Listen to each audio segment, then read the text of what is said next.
Une enzyme est une protéine, c'est-à-dire un assemblage d'acides aminés qui résulte, entre guillemets, de l'expression d'un gène particulier.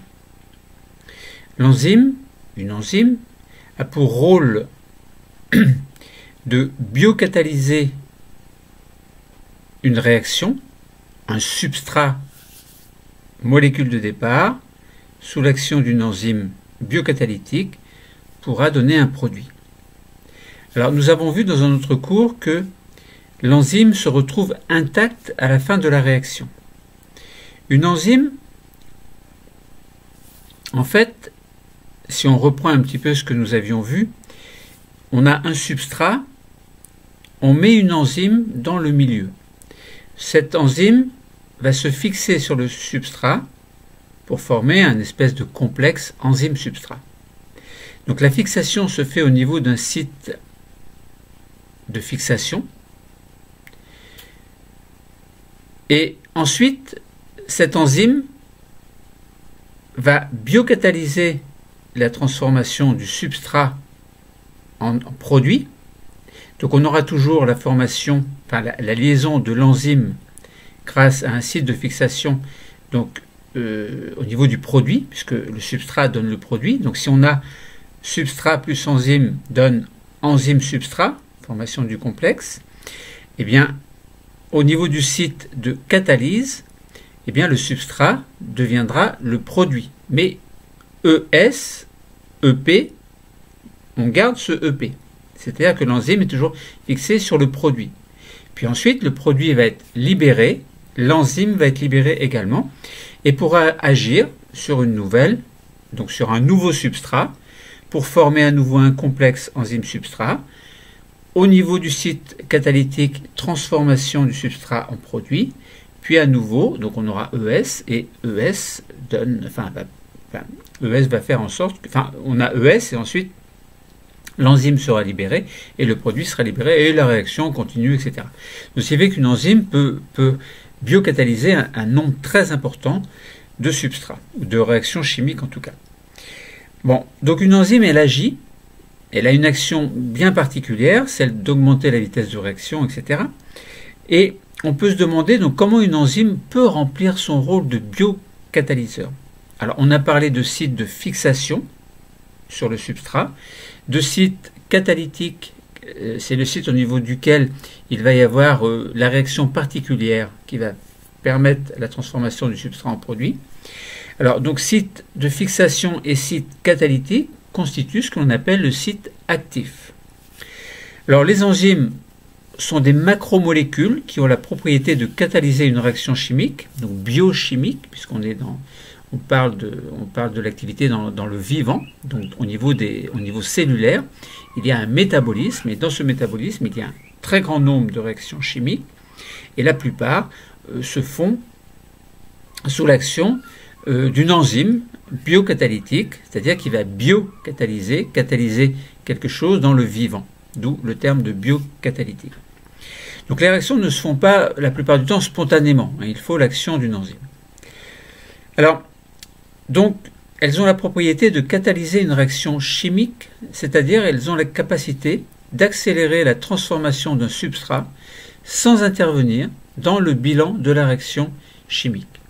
Alors, ça veut dire quoi? Eh bien, ça veut dire qu'on a S plus E donne SE, donne ensuite SP, puis le produit est libéré, l'enzyme est libérée. C'est comme si on faisait c'est comme si on avait une réaction qui se généralisait, qui se simplifiait par S donne P. Le substrat donne le produit. Donc, en quelque sorte, l'enzyme est un petit peu le fantôme de la réaction. Elle agit, mais de manière tout à fait discrète, alors discrète entre guillemets, si on fait le bilan d'une réaction. Bon, donc comment est-ce qu'une enzyme peut agir? Comment est-ce qu'elle peut remplir son rôle de biocatalyseur? Alors on a dit, évidemment, il y a le site actif, c'est-à-dire le site qui est à la fois qui contient le site de fixation et le site de catalyse. Alors le site de fixation, il est très très très spécifique. Ça veut dire qu'un substrat va se fixer sur une enzyme particulière et pas sur une autre enzyme, et vice-versa. les enzymes ont leur substrat. Hein, donc tout se fait de manière spécifique. Par exemple, une amylase ne va agir, par exemple, que sur l'amidon pour permettre la libération de molécules de glucose. Autrement dit, on aurait par exemple amidon plus amylase, donne le complexe amidon-amylase qui sont fixés entre eux au niveau du site de fixation de l'enzyme. Puis, au niveau du site catalytique, il y a transformation de l'amylase en petites molécules qui vont être découpées, alors des dextrines, puis du maltose, puis du glucose enfin. Donc le glucose constitue le produit en quelque sorte. Et ensuite, l'amylase va être libérée, va être libre, et va pouvoir agir à nouveau sur une nouvelle molécule d'amidon, par exemple. Alors, l'amylase, c'est une protéine qui va pouvoir s'associer au substrat, et son substrat, par exemple, ça peut être l'amidon. Mais si on n'avait pas d'amidon, et si on avait par exemple uniquement des dextrines ou du maltose, l'action pourrait se faire également. Bon, comme activité pratique, on peut s'amuser à l'aide d'un logiciel de visualisation moléculaire. On peut étudier le modèle de l'amylase pancréatique. Alors, amylase, amidon, amylase, bon, amidon, amylase. Bon, ça fait penser à amylase salivaire. La salive contient une enzyme que l'on appelle l'amylase salivaire. Mais le pancréas possède également une amylase que l'on appelle une amylase pancréatique. Alors, ce qui fait que lorsque tout n'est pas digéré dans la bouche et dans l'estomac, les molécules de glucides de type amidon, dextrine, etc., qui ne sont pas digérées dans l'estomac, vont arriver dans l'intestin. Et comme dans l'intestin, l'amylase pancréatique est libérée par le pancréas, on peut s'amuser à étudier le modèle moléculaire de cette amylase pancréatique. Alors, on va faire une exploration de cette amylase. Alors, exploration, ça veut dire qu'il faut appliquer différents traitements, donc coloration et mode de représentation des atomes. Il faut aller, par exemple, sur un logiciel. Alors, LibMol, par exemple, bon, c'est pas toujours très pratique, mais on peut réussir à visualiser relativement correctement la molécule. Donc, je vous invite à taper LibMol, L-I-B-M-O-L, et puis à télécharger une molécule de l'amylase pancréatique et puis de l'ouvrir dans le logiciel. Alors je ne le montre pas ici, hein, moi j'ai les documents devant moi, faites-le en parallèle, écoutez mon explication si vous le souhaitez, ou essayez de faire simplement comme vous souhaitez selon votre niveau. Là par exemple je vous propose d'explorer le modèle de la manière suivante. Donc vous allez appliquer différents traitements, coloration et mode de représentation des atomes, coupe, sélection partielle du modèle moléculaire, etc.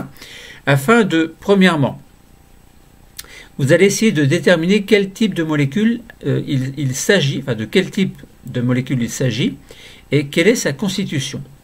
Alors quel type de molécule? Vous allez voir que c'est une protéine, et cette protéine, elle est constituée d'un assemblage d'acides aminés, alors non de manière linéaire, mais de manière à former donc l'ensemble des acides aminés, du fait de leurs propriétés originales pour chacun. Eh bien, il va y avoir un repliement de cette structure primaire qui provient directement de la traduction d'un ARN messager particulier, donc d'un gène particulier. Et la traduction donc donne cette protéine qui va prendre, à mesure qu'elle est biosynthétisée, eh bien donc traduite au niveau de l'ARN messager, donc va prendre une structure en 3 dimensions. Donc premièrement, déterminer de quel type de molécule il s'agit et quelle est sa constitution. Alors je vous le dis, c'est une protéine constituée d'acides aminés. Ce serait bizarre si la protéine n'était pas constituée d'acides aminés, ce ne serait pas une protéine. Bon, je vous le dis, mais maintenant il faut le voir sur le logiciel. Deuxièmement, essayez de voir sa forme tridimensionnelle, essayez de comprendre comment cette structure est obtenue et maintenue. Donc je vous ai dit, visualiser la forme tridimensionnelle, donc on a une unité en 3 dimensions, et puis il y a des acides aminés qui ont des structures différentes évidemment, même s'il y a un noyau commun acide aminé. Donc les acides aminés, il y en a une vingtaine, mais chacun a une propriété originale qui va faire que chaque acide aminé à côté d'un autre acide aminé va induire à la structure primaire une certaine forme qui au final, suite à la dernière liaison peptidique qui va se former en fin traduction, juste avant le codon stop, eh bien, la structure globale en 3 dimensions sera terminée, en quelque sorte.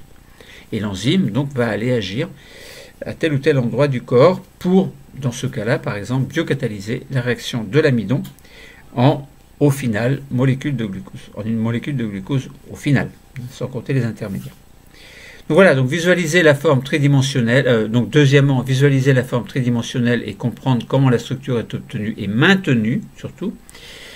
Visualiser comment l'enzyme interagit avec son substrat. Donc là, si vous regardez bien, donc vous allez pouvoir afficher en sphère et coloration de l'amylase par acide aminé. Vous allez pouvoir faire des sphères, et au niveau de ces sphères, vous allez voir des acides aminés lorsque vous cliquez là où il faut sur le logiciel LibMol. Donc, tâtonnez un petit peu, cherchez un petit peu. Vous allez pouvoir faire un affichage en ruban, coloration par chaîne, affichage des liaisons hydrogènes et par exemple des ponts disulfure. Donc là, vous allez voir les ponts disulfure qui apparaissent en jaune et les liaisons hydrogènes qui vont apparaître par exemple en bleu. Donc vous avez des liaisons hydrogènes qui sont des liaisons faibles qui ne sont pas covalentes. Les liaisons fortes sont covalentes, les liaisons faibles ne sont pas covalentes. Donc vous avez des liaisons faibles non covalentes entre des acides aminés différents. Donc du fait que ce sont des liaisons faibles, ça veut dire qu'il va y avoir, cette protéine va pouvoir être modelée, entre guillemets, quelques fois. Bon. Vous avez des ponts disulfure qui sont, eux, par contre, des liaisons, enfin, un pont disulfure correspond à une liaison covalente qui se fait entre 2 atomes de soufre de 2 acides aminés différents. Vous allez pouvoir afficher également en sphère coloration de l'amylase par acide aminé et affichage du substrat. Vous allez pouvoir vous allez pouvoir vous apercevoir que le substrat est à un endroit bien précis, une espèce de petit renfoncement au niveau de la molécule globale, et donc ce substrat va se fixer au niveau du site de fixation. Bon, c'est pas très compliqué. Après, on a dit donc il y a un site actif qui correspond à la fois au site de fixation et au site catalytique. Quel est le rôle essentiel du site actif? Alors on sait très bien, le site de fixation, c'est pour fixer le substrat, et le site actif va permettre à la réaction d'avoir lieu, à la réaction chimique d'avoir lieu, c'est-à-dire que le substrat va donner un produit.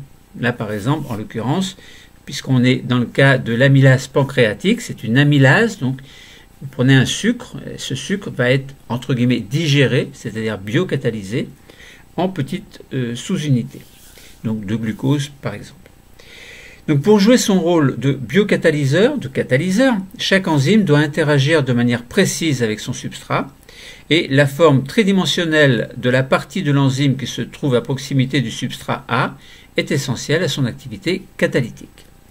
Évidemment, il y a une conformation bien particulière propre à chaque enzyme, et d'où la spécificité d'action de l'enzyme par rapport à son substrat.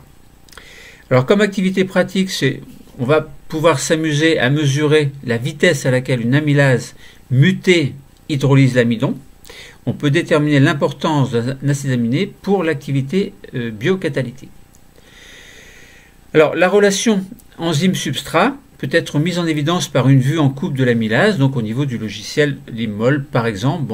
Quoique je ne sais pas si vous pouvez le faire avec LibMol, mais en tout cas ça vaut le coup d'essayer. Et là vous allez voir qu'au niveau du site de fixation, il y a une espèce de renfoncement qui permet au substrat de venir se fixer.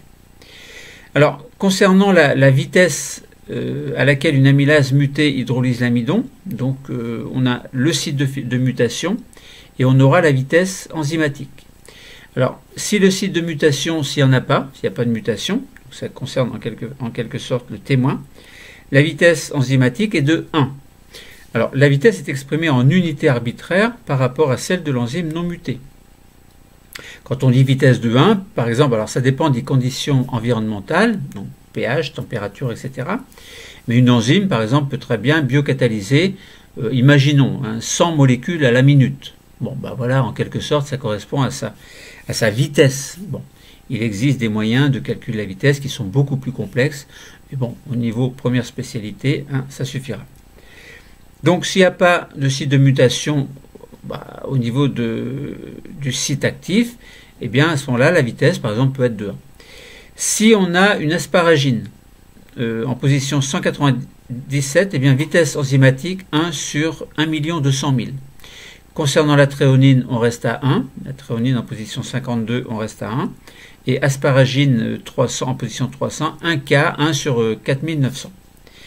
Bon, on voit que une mutation éventuelle du gène a une répercussion très importante sur la vitesse d'action d'une enzyme. Alors, donc il y a la fixation d'une part, ne pas oublier, et ensuite il y a la réaction qui va se faire au niveau du site de catalyse. Et là, la vitesse de réaction, ça joue un petit peu sur ce site de catalyse qui va faire en sorte que, même au niveau de la fixation, en fait, ça dépend si la mutation se fait au niveau du site de fixation ou au niveau du site de catalyse. Bon. Voilà, donc on peut repérer la position de ces acides aminés sur le modèle moléculaire de l'amylase afin d'interpréter ces résultats qui correspondent à des vitesses. Donc dans le site actif, les acides aminés ont des rôles précis et essentiels. Alors évidemment, si la mutation concerne une position d'acide aminé qui sera différente au niveau du site de fixation, eh bien l'enzyme, même si son site catalytique est fonctionnel, eh bien l'enzyme ne pourra pas assurer son rôle du fait de la mutation d'un acide aminé. Enfin, attention, les acides aminés, on ne dit pas mutation d'un acide aminé, mais c'est mutation au niveau de l'ADN, donc du gène, au niveau d'un nucléotide ou d'une séquence de nucléotides, dont la répercussion au niveau de l'ARN messager, donc précurseur, puis ARN messager suite aux épissages, dont la répercussion se fait au niveau de la protéine. Donc par défaut de langage, on dit mutation d'un acide aminé, mais non, ce n'est pas mutation d'un acide aminé. C'est mutation, enfin un acide aminé est remplacé par un autre suite à une mutation au niveau du gène particulier. Bon, voilà, c'est clair. Donc là, il peut m'arriver de dire mutation d'un acide aminé, ce qui est faux, mais bon, défaut de langage, on ne va pas dire que c'est tout à fait faux. On a compris pourquoi. Donc si la mutation, si l'acide aminé a été remplacé par un autre au niveau du site de fixation, on a compris que l'enzyme ne pourra pas fixer son substrat, et si la mutation a pour conséquence un acide aminé différent qui a un rôle majeur au niveau du site de catalyse, et bien à ce moment-là, l'enzyme pourra fixer son substrat, mais ne pourra pas assurer son rôle de catalyseur, donc de biocatalyseur. Alors, certains acides aminés de l'amylase ont un rôle essentiel. Ils délimitent un site actif au niveau duquel le substrat peut se fixer sur l'enzyme et où l'action catalytique peut s'effectuer, comme je vous l'expliquais. Donc vous pouvez trouver une image qui va présenter des contacts établis entre le substrat, par exemple que vous pouvez représenter d'une couleur particulière, donc en jaune par exemple, orange également. Vous pouvez représenter l'eau d'une couleur particulière, par exemple bleu foncé, et les acides aminés, vous pouvez les représenter également, acides aminés de l'amylase pancréatique. Alors les acides aminés du site actif ont différentes propriétés chimiques qui leur permettent d'assurer plusieurs fonctions. Premièrement, la reconnaissance et le positionnement du substrat, acide aminé en marron, donc ça fera partie plutôt du site de fixation. Ensuite, le guidage des molécules d'eau dans le site actif en vert dans le schéma, par exemple, que vous pouvez mettre en vert. Ensuite, la réaction chimique d'hydrolyse des liaisons entre les unités de glucose en rouge. Et enfin, la libération des produits de la réaction que l'on pourrait mettre ici en bleu clair. Donc, vous voyez, là, il y a un petit mélange de ce qu'on représente dans le modèle moléculaire, l'immol par exemple, et on peut voir à la fois le rôle de l'enzyme, c'est celui de fixer puis de catalyser une réaction fixée au niveau du site de fixation, catalysée au niveau du site de catalyse, et l'ensemble des deux forme ce que l'on appelle le site actif.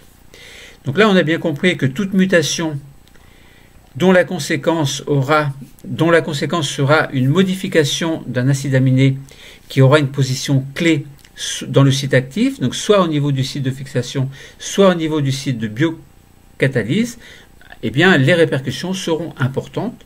Ça veut dire qu'une réaction peut très bien ne pas avoir lieu.